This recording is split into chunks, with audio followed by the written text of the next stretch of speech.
मागील पानावरून. ऐतिहासिक तथ्यांचा आधार असलेल्या या पॉडकास्टमध्ये काही प्रसंगांचं नाट्य रूपांतर करण्यात आलं आहे. नमस्कार, मी ओंकार आणि मागील पानावरूनच्या आजच्या भागात महात्मा गांधींच्या व्यक्तिमत्वातला असा एक गुण ज्याची उजळणी करणं आज अत्यंत महत्त्वाचं आहे असं मला वाटतं. म्हणजे महात्मा गांधी हे संपूर्ण व्यक्तिमत्वच आपल्याला प्रभावित करतं आणि सदोदित त्याच्याबद्दल विचार करायला हवा, हेही तितकंच खरं आहे. पण आज मागील पानावरूनच्या भागामध्ये त्यांचा एक गुण आहे, क्षमाशील असणं आणि इतरांवर प्रेम करणं. विचारांचा विरोध एका पातळीवर ठीक आहे, पण आपण अलीकडे बघतोय की विचारांचा विरोध करता करता आपण हिंसक होतो, माणसांशी नातेसंबंध तोडून टाकतो आणि आपण स्वतःलाच कोरडे करत राहतो. आपल्यातला ओलावा, स्नेहार्द्र भाव कुठं जातो? का आपण त्याच्याकडे दुर्लक्ष करतो? महात्मा गांधी यांनी साऊथ आफ्रिकेमधून आपल्या सगळ्या राजकीय कारकिर्दीला सुरुवात केली. अर्थातच ती कारकीर्द म्हणून ते घडवत नव्हते, तर लोकांच्या समस्या, त्यांचा त्रास, त्यांच्यावर होणारा अन्याय याबद्दल तत्कालीन ब्रिटिश सरकारला जाग करत होते. सांगू पाहत होते की हे वागणं बरोबर नाहीये आणि मग त्यासाठी ते याच अहिंसात्मक मार्गांचा अवलंब करत होते.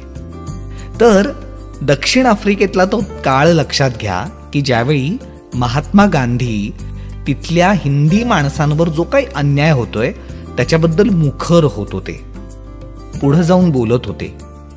अर्थात दडपशाही होतीच, वेगवेगळ्या प्रकारे गांधीजींवर देखील शारीरिक मानसिक अत्याचार झालेच. त्यांच्याबरोबरच्या हिंदी काय पण युरोपियन सहकाऱ्यांना देखील त्यांच्यासोबत जेलमध्ये जायला लागलं. हे सगळं घडत होतं बरं का. आणि त्याच दरम्यान दक्षिण आफ्रिकेतल्या रेल्वे खात्यातल्या युरोपियन कर्मचाऱ्यांनी संप पुकारला. महात्मा गांधी बुद्धिमान होते, ते परिस्थितीचा अदमास घेत होते. युरोपियन कर्मचारी संप करतायत, या अशा अवघड परिस्थितीचा आपल्या चळवळीसाठी कसा फायदा करून घेता येईल याचा ते विचार करायला लागले. आणि मग त्यांनी ठरवलं की तात्पुरती चळवळ थांबवायची. याच्या परिणामस्वरूप गांधीजींच्या चळवळीला ब्रिटिश पार्लमेंटकडून सहानुभूती मिळाली. अर्थातच त्यावेळची इंग्रजांच्या अधिपत्याखाली असलेली नियतकालिकं त्यांनी याच्याबद्दल चांगलं छापायला सुरुवात केली. पुढं असं झालं की हिंदी लोकांवर, दक्षिण आफ्रिकेतल्या हिंदी लोकांवर जो अन्याय होतोय त्याच्याबद्दलची एक समिती मंडळ स्थापन केलं आणि त्याच्यावर एक प्रतिनिधी म्हणून हिंदी माणसाला नेमलं गेलं. आता हे सगळंच सकारात्मकरित्या घडत होतं. आता या सगळ्या गदारोळात ब्रिटिशांची बाजू जनरल स्मट्स सांभाळत होते आणि त्यांच्या विरोधी पक्षात होते महात्मा गांधी. जनरल स्मट्स तसे अन्यायी वृत्तीचे होते, म्हणजे ते ब्रिटिशांची बाजू उचलून धरत होते आणि त्या पद्धतीनं अत्यंत क्रूरपणे सगळ्या गोष्टी पुढे नेत होते.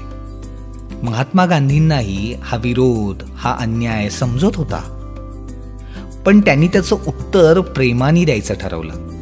तुम्हाला माहितीये, महात्मा गांधींनी जनरल स्मट्स यांच्यासाठी वहाणा शिवल्या स्वतःच्या हाताने.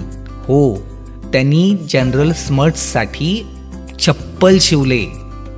जनरल स्मट्स यांनी एके ठिकाणी याबद्दल लिहून ठेवलंय, मला महात्मा गांधी यांच्याबद्दल खूप आदर होता, त्यांनी माझ्यासाठी वहाणा शिवल्या, मला खूप लाजल्यासारखं झाला,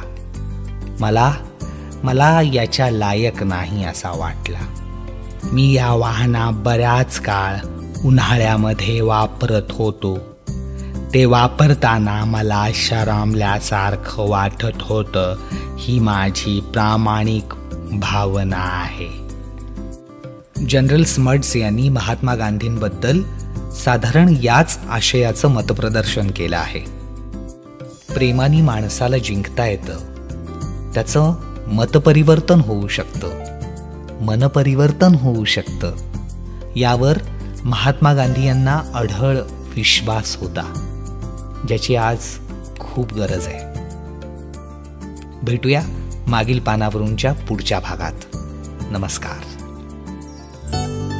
मागील पानावरून